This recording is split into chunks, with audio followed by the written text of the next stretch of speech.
Without water, a human can only survive for about 100 hours. But there's a creature so resilient that it can go without it for decades. This 1-millimeter animal can survive both the hottest and coldest environments on Earth, and can even withstand high levels of radiation. This is the tardigrade, and it's one of the toughest creatures on Earth, even if it does look more like a chubby, 8-legged gummy bear. Most organisms need water to survive. Water allows metabolism to occur, which is the process that drives all the biochemical reactions that take place in cells. But creatures like the tardigrade, also known as the water bear, get around this restriction with a process called anhydrobiosis, from the Greek meaning life without water. And however extraordinary, tardigrades aren't alone. Bacteria, single-celled organisms called archaea, plants, and even other animals can all survive drying up. For many tardigrades, this requires that they go through something called a tun state. They curl up into a ball, pulling their head and 8 legs inside their body, and wait until water returns. It's thought that as water becomes scarce and tardigrades enter their tun state, they start to synthesize special molecules, which fill the tardigrade cells to replace lost water by forming a matrix. Components of the cells that are sensitive to dryness, like DNA, proteins, and membranes, get trapped in this matrix. It's thought that this keeps these molecules locked in position to stop them from unfolding, breaking apart, or fusing together.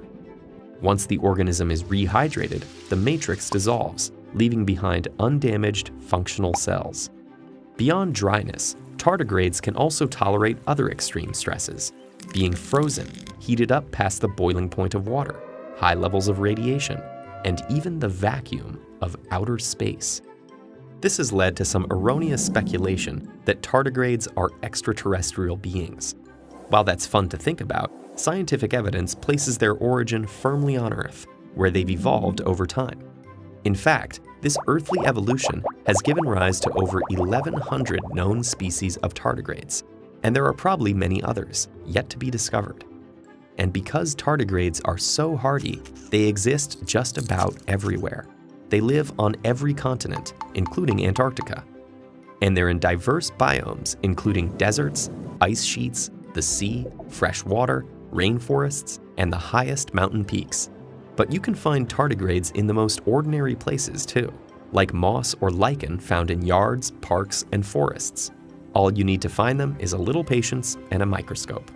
Scientists are now trying to find out whether tardigrades use the tun state, their anti-drying technique, to survive other stresses. If we can understand how they and other creatures stabilize their sensitive biological molecules, perhaps we could apply this knowledge to help us stabilize vaccines, or to develop stress-tolerant crops that can cope with Earth's changing climate.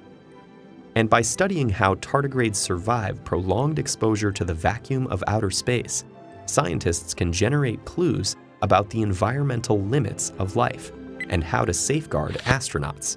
In the process, tardigrades could even help us answer a critical question: could life survive on planets much less hospitable than our own?